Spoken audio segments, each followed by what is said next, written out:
From Amateur Radio Newsline Report number 2100, these are the Ham Nation headlines for Wednesday, January 31st, 2018. There's one more good reason now to call CQDX. Christian Kudnick, K0STH, has the good news. A new DXCC entity has been added to the radio map. Inclusion of the Republic of Kosovo, Z6, raised the number of DXCC locations to 340. The change is effective as of the 21st of January. The ARRL Board of Directors made the announcement after approving a motion to amend the DXCC rules to include entities that have a separate IARU member society and are included in the United States Department Independent Studies in the World list at their meeting held January 19th and 20th. Kosovo, formerly part of Yugoslavia, was admitted to the International Amateur Radio Union in 2015. The Kosovo Amateur Radio Association is known by the initials SHRAK. Some of the world's top contesters will converge in Germany for the contest of all contests. But what's it like to be a participant? Here's an inside look. Jim George, N3BB, author of the book and soon-to-be-released Audible book, Contact Sport, shares his perspective on the competitor's endurance from WRTC 2014 in Boston. All in all, to qualify for this contest and to do it really well is an amazing personal commitment. It almost takes 4 years from your life, 3 of the 4 to qualify, and then 1 to get ready, and then to do it, and then to recover from it. So it's quite an adventure. There are also the challenges in the moment of the contest itself, and they can be formidable, from equipment not working to bands, such as 10 meters, opening at an inconvenient time. A lot of things had to go right. The gear had to work, you had to catch the openings, you had to stay awake, you had to have tremendous personal endurance.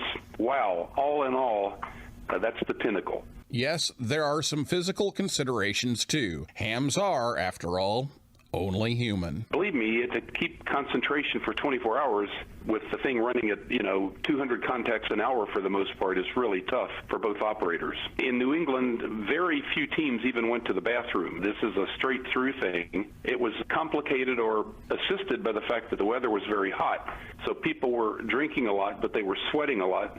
And many teams didn't go take a nature break whatsoever. For Amateur Radio Newsline, this is Neil Rapp, WB9 VPG in Bloomington, Indiana.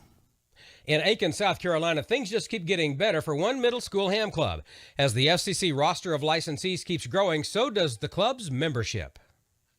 The Aiken-Schofield Middle School Technology and Amateur Radio Club, N4SMS, is proud to report that their membership now includes 4 new Tech Class license holders. Each received a new Baofeng UV5R radio to announce their newly acquired call signs on a weekly net on Thursday, January 18th. Checking in were Andrew, KN4IVA, Anna, KN4IVD, Lance, KN4IWB, and Piper, KN4IWC. Thanks go to the sponsoring club, the North Augusta Belvedere Amateur Radio Club, K4NAB, for doing what they've done for the past 7 years by elmering Schofield Middle School students and providing equipment such as their new Baofeng HTs and other club equipment to keep their interests going. The Schofield Middle School Club is no stranger to Newsline. They were recently mentioned by placing first overall in the nation in the School Club Roundup in all school categories from elementary to university level last October, and that was for the 2nd year in a row. Our congratulations go out to the Aiken-Schofield Middle School Club, and our thanks go to the North Augusta Belvedere Amateur Radio Club for keeping amateur radio growing and ensuring our future will be better than ever.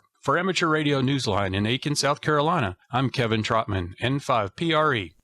Congrats to the new young hams. And while we're on the subject, it's not too early to be thinking about nominating an outstanding young ham for Newsline's Bill Pasternak WA6ITF Young Ham of the Year Award. Nominations open in March. More details as that date approaches.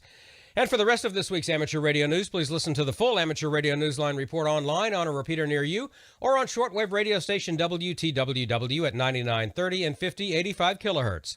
And that's all from the Amateur Radio Newsline, your independent source for amateur radio news for 4 decades and counting at www.arnewsline.org. With Christian Kudnick, K0STH, Neil Rapp, WB9 VPG, Kevin Trotman, N5PRE, Karen Eve Murray, KD2GUT at the news desk in New York, and our news team across the globe. I'm Don Wilbanks, AE5DW. 7-3. We'll see you next time here on Ham Nation.